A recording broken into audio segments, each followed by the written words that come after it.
আমরা কি আস্তে আস্তে আমাদের মনোযোগ হারাচ্ছি?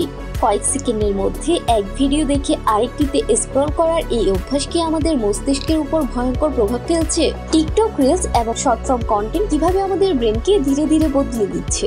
টিকটক এবং ইনস্টাগ্রাম রিলসের মতো তৈরি হয়েছে আমাদের মনোযোগ ধরে রাখার জন্য। ছোট ছোট ভিডিও, আকর্ষণীয় থাম্বনেল এবং অবিরাম স্ক্রলিং, এগুলো সবই আমাদের ডোপামিন রিওয়ার্ড সিস্টেমকে সক্রিয় রাখে।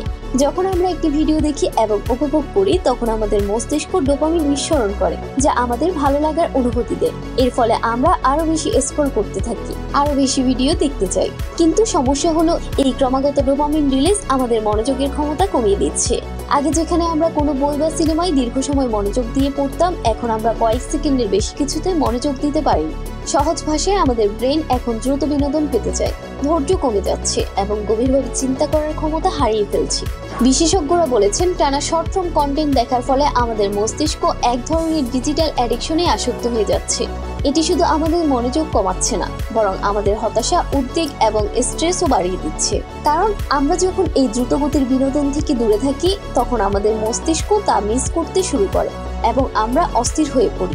এটি শুধু ব্যক্তিগত পর্যায়ে নয়, সামগ্রিক সমাজেও বড় পরিবর্তন আনছে। মানুষের ধৈর্য কমে যাচ্ছে, গভীর চিন্তা করার ক্ষমতা কমে যাচ্ছে এবং সংক্ষিপ্ত ও চটকদার কন্টেন্টের প্রতি আসক্তি বাড়ছে। ফলে জটিল বিষয় নিয়ে ভাবার আগ্রহ কমে যাচ্ছে এবং আমরা সহজ ও হালকা বিষয়গুলোর দিকেই বেশি আকৃষ্ট হচ্ছি। তাহলে এই সমাধান কি? শর্ট ফর্ম কন্টেন্ট পুরোপুরি বন্ধ করা সম্ভব নয়, কিন্তু আমরা যদি সচেতন হই এবং নিজেদের সময় নিয়ন্ত্রণ করতে শিখি, তাহলে এর নেতিবাচক প্রভাব এড়ানো সম্ভব।